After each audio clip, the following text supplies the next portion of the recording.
Hey everybody, I just wanted to follow up on a case that we talked about yesterday, that young kid with the pulmonary embolus, and I had another pulmonary embolus patient today, and it was pretty cool how I think I tied things together today. So, had a middle-aged female who presented with shortness of breath, chest pain, no prior COVID or anything like that, but comes in and found to have a pulmonary embolus, pretty substantial. Ended up having her to cause her have a slight heart attack and having some strain on the right side of her heart.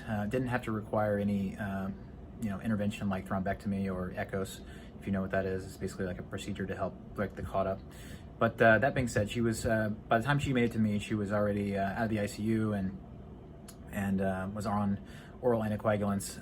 Particularly, she was on Eliquis, and so I went ahead and did kind of a similar workup like I did with the kid. I started looking for things like homocysteine for her, and interestingly enough, her homocysteine was elevated, which is that kind of vascular toxin that is a byproduct of poor methylation pathways. So once I found that was positive, then I went ahead and ordered a B12 folate, etc., and was found to have both low, kind of a moderate folate, but her B12 was very low.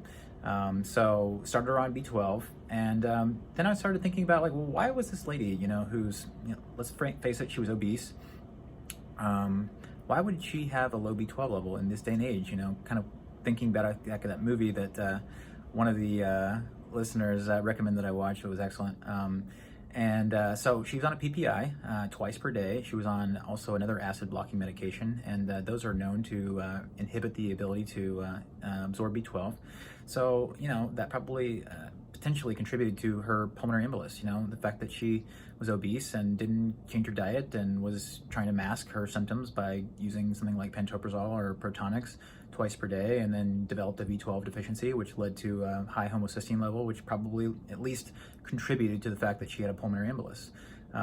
She also was obese. Of course, that's going to increase your risk for aromatization of estrogens, which can increase your risk for PE. You could also have the chronic inflammation associated with obesity and just a poor lifestyle in general. So anyway, I thought it was an interesting follow-up, considering we talked about methylation pathways yesterday and homocysteine, and then I had another case of this, and it just seemed to deserve another look at. So the four horsemen in practice here, the inflammation, clearly, insulin resistance. We're not able to tell whether or not she has oxidative stress, via lab tests here in the hospital, but you can probably safely assume that she does. And then, of course, the hyper-cortisolism from, looking at her body habits and stuff like that. So it's important stuff. Methylation is very important.